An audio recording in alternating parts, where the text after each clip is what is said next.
After speaking to her veterinary surgeon friend, Claire then phoned the police. The police came out and straight away sent for a forensic team. The forensics woman took a sample of blood and cut a piece of hair off. The RSPCA didn't come out to see the horse, which Claire was quite shocked about. The RSPCA man said on the phone that because the police were dealing with it, they would just leave it in their hands. Later, Claire got a phone call from the RSPCA informing her that they were going to pay for a post-mortem to be carried out. By 3 o'clock, when the forensic woman was there, the legs had seized and rigor mortis set in.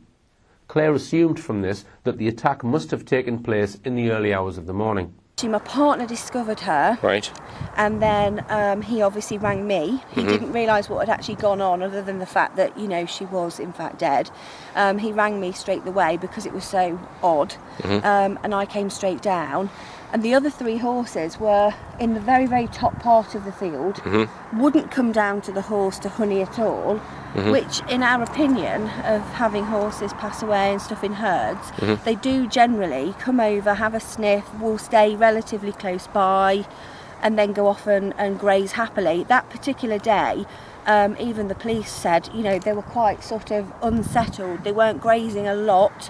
They were sort of standing at the top end of the field, out of the way, sort of watching, looking, but not coming over. My initial reaction as I approached it and got closer was that the horse had obviously had some form of laceration wound, i.e. from a very sharp object, such as a knife or scalpel or something similar. You know, having dissected animals, you know, for study, etc. And it was very hard to justify what I was seeing. Yeah, this is where the body of the horse, this is where we found Honey. Her bottom was at that end and her head was down here. Right. But the day that it happened, there was very little blood, apart from a very small darkened circle around her head. But since that, we've got this dark patch left in the field now, which, as you can see, we can't get rid of, and there isn't any other horses around anymore. So consequently, it just seems a bit, a bit absurd that that's like it is. There was three absolute horse indentations, including, like, you could literally see the 4 legs, the tail, the head.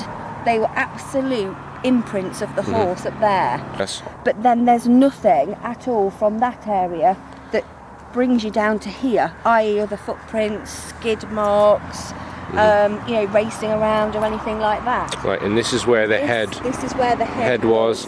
And then just to the right of where I'm pointing the camera is where the back end of the horse was. Yes. And as we can see, okay, it's a few weeks ago now, but there's no traces of any blood at this point in time. Nothing at all. And there wasn't at the time. There was very, very little blood, as you can see from the photographs that we took.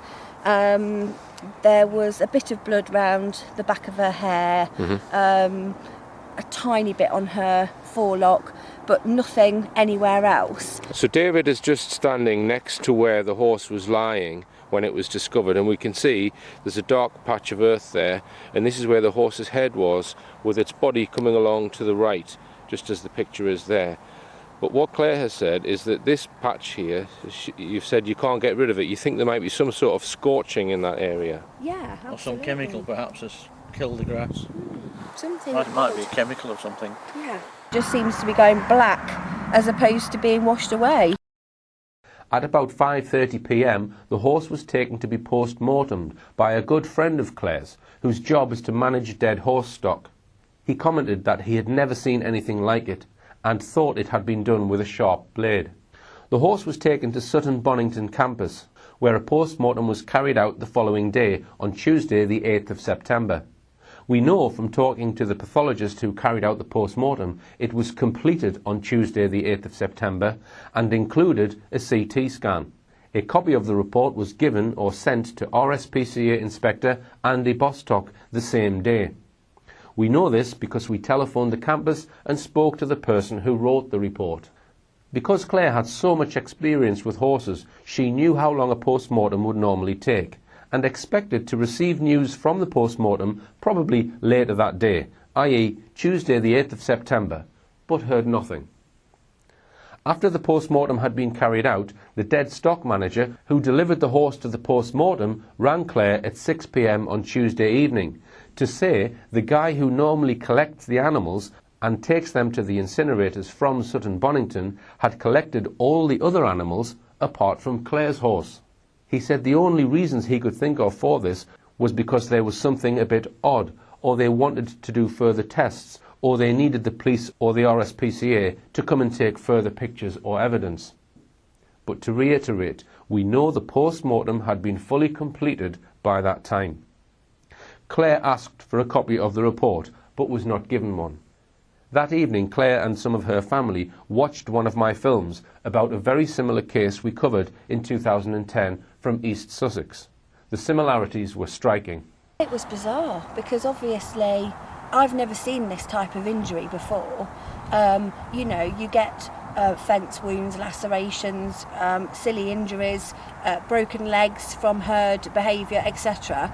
But to see a horse that looked as though it had been attacked like mine did, and then to be shown footage of another horse of exactly the same age, exactly the same breed type, but blue as opposed to red, was a bit uncanny, really. Claire's father, who was a hunting man, also watched the film and commented he thought it was medicinal or some sort of medical research. When they turned the horse over when the forensic woman was in attendance, there was no blood. Claire could hear air and bubbling around the tiny bit of pooling of blood, but no blood came out. She also pointed out how difficult it would normally be to catch this particular horse. Typically it would take an hour and a half because she was semi-wild. Also, it wasn't like her to go down to that bottom part of the field. She normally stayed at the other side of the field. There were also drag marks where you can see where she may have been dragged, and impressions where it looks like she has lain at different parts of the field. It's as if she was dragged around in the centre of the field, but where she was discovered there are no drag marks around her at all. Regarding the injuries, she said it just looked like someone was in a dissection class and took a scalpel to it.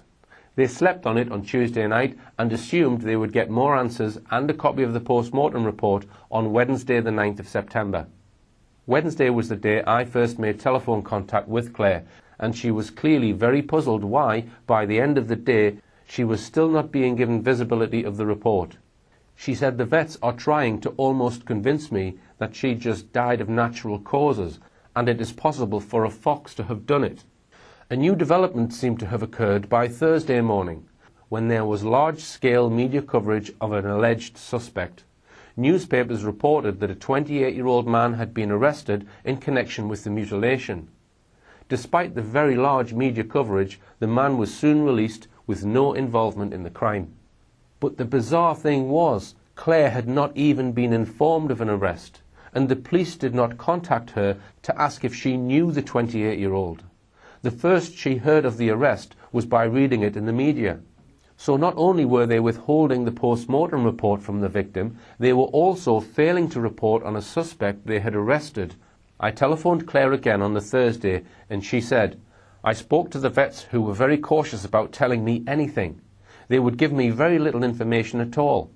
Apparently they spoke to the police and the RSPCA yesterday, which was Wednesday, although nobody phoned me back. 2 people were apparently arrested last night, but I think they've been released. I have spoken to the RSPCA officer and insisted he tells me what he's been told. He's been told that the horse had acute pancreatitis. It's a 2-year-old. I work with horses for a living. I think in the whole history of working with horses, I've seen 3 horses with pancreatitis. They've all been quite old, and they've all had belly aching, rumbling symptoms for weeks or months." Now, pancreatitis, as far as I'm aware, having spoken to various vets, is exceptionally rare in young horses. It's ordinarily seen in older animals, and to be honest, it's still very rare. It's still a very uncommon thing to get. It's more in cats and dogs than it is in horses. So the older horse, apparently, it's quite chronic as opposed to acute. Although obviously there's bound to be some acute cases, but for a fit, well rising 2-year-old filly to just be perfectly fine one evening, have pancreatitis in the night, showing no signs whatsoever in the days or hours before, is something that I've never come across anyway, and the vets that I've spoken to have never come across. So the other thing I've been told is that the soft tissue around all the major organs were all swollen, very swollen, and they also told me that there was massive neck trauma. So because of that, they were going to speak to obviously have authorised the CT scan of the neck area, presumably because they don't want to cut the animal, you know, and they want to preserve it in some way.